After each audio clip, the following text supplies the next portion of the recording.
Hello my dear friends, आपको स्वागत करता हूं अपने YouTube channel Aryabhatta mathematics classes में। आइए दोस्तों, आज के क्लास में हम लोग देखेंगे एनटीपीसी सीबीटी 2 में पूछे गए टू में पूछे गए सवाल। ठीक है, तो आइए दोस्तों देखते हैं सवाल नंबर 1 को। सत्यमेव जयतो का अर्थ है।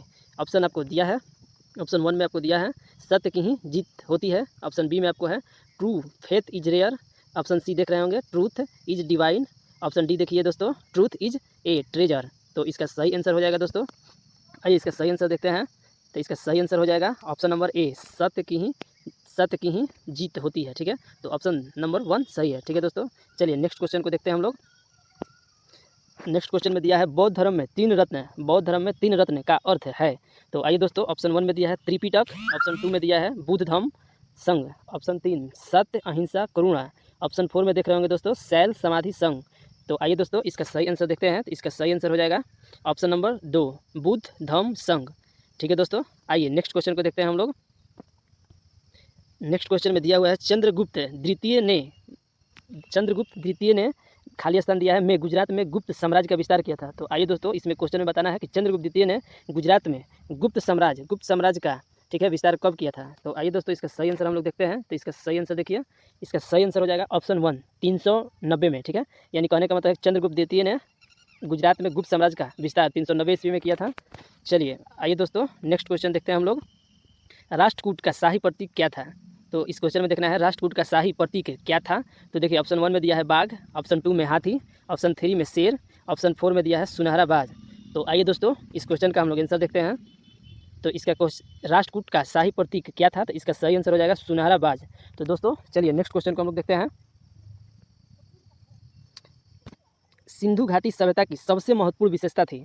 तो चलिए दोस्तों देखते हैं इसमें सिंधु घाटी सभ्यता की सबसे महत्वपूर्ण विशेषता क्या थी। तो ऑप्शन 1 में दिया है वस्तु विनिमय प्रणाली।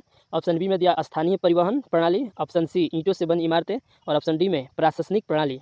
तो चलिए दोस्तों देखते हैं इस क्वेश्चन का सही आंसर। इस क्वेश्चन का सही आंसर सी नंबर में हो जाएगा ईंटों से बनी इमारतें। चलिए दोस्तों नेक्स्ट क्वेश्चन देखते हैं। प्राचीन स्थल कालीबंगा राजस्थान के किस जिले में घाघरा नदी के तट पर स्थित है। तो देखिए दोस्तों इस क्वेश्चन का आंसर हम लोग देखते हैं। तो इस क्वेश्चन का आंसर हो जाएगा ऑप्शन नंबर 3 हनुमानगढ़। ठीक है दोस्तों, चलिए दोस्तों हम लोग नेक्स्ट क्वेश्चन देखेंगे। कनौज पर निम्न राजवंशों में से कौन सा राजवंश त्रिकोणीय संघर्ष का हिस्सा नहीं था। तो कनौज पर निम्न राजवंशों में से कौन सा राजवंश त्रिकोणीय संघर्ष का हिस्सा नहीं था। तो देखते हैं ऑप्शन नंबर 1 में दिया है प्रतिहार। दूसरा में दिया है राष्ट्रकूट। तीसरा में पाला और चौथा में चोल। तो देखिए दोस्तों इसका सही आंसर हो जाएगा चोल। कनौज पर किस राजवंशों में से कौन सा राजवंश त्रिकोणीय संघर्ष का हिस्सा नहीं था। तो चोल जो था वो नहीं था त्रिकोणीय संघर्ष का हिस्सा। चलिए दोस्तों नेक्स्ट क्वेश्चन को देखते हैं हम लोग। दोस्तों आशा करते हैं कि आप लोग ये टॉप 15 क्वेश्चन में से 10 क्वेश्चन का आप लोग सही उत्तर देंगे। दोस्तों ये जो क्वेश्चन जितना भी आप देख रहे हैं ये एनटीपीसी सीबीटी 2 का प्रीवियस ईयर का क्वेश्चन है दोस्तों, और इसी पे आधारित आगे भी आपका एग्जाम में आने वाला है। तो दोस्तों ये पूरा वीडियो जरूर देखिएगा। और दोस्तों अगर वीडियो अच्छा लगे तो लाइक और शेयर जरूर कीजिएगा। दोस्तों आपका लाइक और शेयर करने से आपका तो कुछ नहीं होगा, मगर हाँ हमें परिणाम मिलेगा। ठीक है, कि हम वीडियो अच्छा बना रहे हैं। ठीक है, तो हमारे लिए अगर आप आगे का ऐसा वीडियो और भी चाहते हैं तो हम आशा करते हैं कि आप लाइक और शेयर जरूर कीजिएगा। दोस्तों आपका लाइक और शेयर करने से हमारा हौसला बढ़ता है। ठीक है दोस्तों, तो चलिए नेक्स्ट क्वेश्चन को हम लोग देखते हैं। कलिंग युद्ध किस वर्ष में हुआ था। तो आइए दोस्तों देखते हैं कलिंग युद्ध किस वर्ष में हुआ था। तो ऑप्शन नंबर 201 में दिया है 261 ईसा पूर्व। ऑप्शन नंबर 2 में दिया है 263 ईसा पूर्व। ऑप्शन 3 में दिया है 232 ईसा पूर्व। और ऑप्शन 4 में दिया है 240 ईसा पूर्व। तो चलिए दोस्तों इसका सही आंसर देखते हैं। इसका सही आंसर हो जाएगा 261 ईसा पूर्व में। ठीक है दोस्तों, तो कलिंग युद्ध किस वर्ष हुआ था। तो 261 ईसा पूर्व। चलिए दोस्तों नेक्स्ट क्वेश्चन देखते हैं हम लोग। तो निम्नलिखित में से कौन गुप्त काल के दौरान चिकित्सा पर अपने काम के लिए जाना जाता है। तो देखते हैं दोस्तों इसमें से दिया है शौनक, नागार्जुन, चरक, सुश्रुत। तो आपको चिकित्सा पर अपने कामकाज के लिए कौन जाने जाता है, इसमें से ऑप्शन नंबर कौन होगा। चलिए देखते हैं। तो इसका सही आंसर हो जाएगा सुश्रुत। ठीक है दोस्तों, चलिए नेक्स्ट क्वेश्चन देखते हैं हम लोग। सिंधु घाटी सभ्यता के किस पुरातात्विक स्थल को परशुराम के खेरा के नाम से भी जाना जाता है। तो चलिए इसमें ऑप्शन दिया है ऑप्शन नंबर 1 में आलमगीरपुर। दूसरा में दिया है लोथल। तीसरा में हड़प्पा। चौथा में दिया है मोहनजोदड़ो। तो चलिए दोस्तों इसका सही आंसर देखते हैं हम लोग। इसका सही आंसर हो जाएगा आलमगीरपुर। ठीक है, चलिए दोस्तों नेक्स्ट क्वेश्चन को हम लोग देखते हैं। यहाँ पे आपको दिया है सूची 1 के साथ सूची 2 का मिलान कीजिए और सूचियों के नीचे दिए गए कोड का उपयोग करके सही उत्तर चुनिए। चलिए सूची 1 में दिया है महाकाव्य और सूची 2 में दिया है लेखक। तो आपको देखना है यहाँ पे, इसको मिलान करना है। तो चलिए इसका सही आंसर आप लोग देख लीजिए और आप लोग इसको मिला लीजिएगा। दिया है ऑप्शन ए में कीर्तजूनियम, ऑप्शन बी में दिया है 10 कुमार चरितम, ऑप्शन सी में दिया है चरित्रम और डी में दिया है विक्रमो वृष्यम। तो आइए इस क्वेश्चन का आंसर हम लोग देख लेते हैं। तो इस क्वेश्चन का सही ऑप्शन हो जाएगा ऑप्शन में 2 में दिया है ए का 3, यानी कहने का मतलब है कि सूची 1 में जो दिया है कीर्तिजूनियम, ठीक है, उसका आंसर हो जाएगा भारवी। ठीक है, लेखक कौन है? भारवी। ये महाकाव्य है कीर्तिजूनियम और इसका लेखक भारवी है। और ऑप्शन बी में है 10 कुमार चरित्रम। 10 कुमार चरित्रम जो है महाकाव्य, ये किसने लिखा है? तो इसका सही हो जाएगा दांडी। ठीक है दोस्तों, और इसमें दिया है बुद्ध चरित्रम, तो बुद्ध चरित्रम हो जाएगा अश्वघोष ने। बुद्ध चरित्रम किसने लिखा है? अश्वघोष ने। और विक्रमो वर्ष्यम ये किसने लिखा है? तो इसका ऑप्शन नंबर हो जाएगा 2 में कालिदास। चलिए नेक्स्ट क्वेश्चन हम लोग देखते हैं दोस्तों। ऋग्वेद को खाली स्थान दिया है पुस्तकों या मंडलों में विभाजित किया गया है। तो ऋग्वेद को कितने पुस्तकों या मंडलों में विभाजित किया गया है, इसको देखते हैं। तो चलिए इसका ऑप्शन नंबर 1 में दिया है 12, ऑप्शन 2 में दिया है 34, ऑप्शन 3 में दिया है 8 है और ऑप्शन 4 में दिया है 10 है। तो इसका सही आंसर होगा, चलिए देखते हैं। तो ऑप्शन नंबर 4 में हो जाएगा आंसर 10 है। ऋग्वेद को 10 पुस्तकों या मंडलों में विभाजित किया गया है। चलिए नेक्स्ट क्वेश्चन को देखते हैं।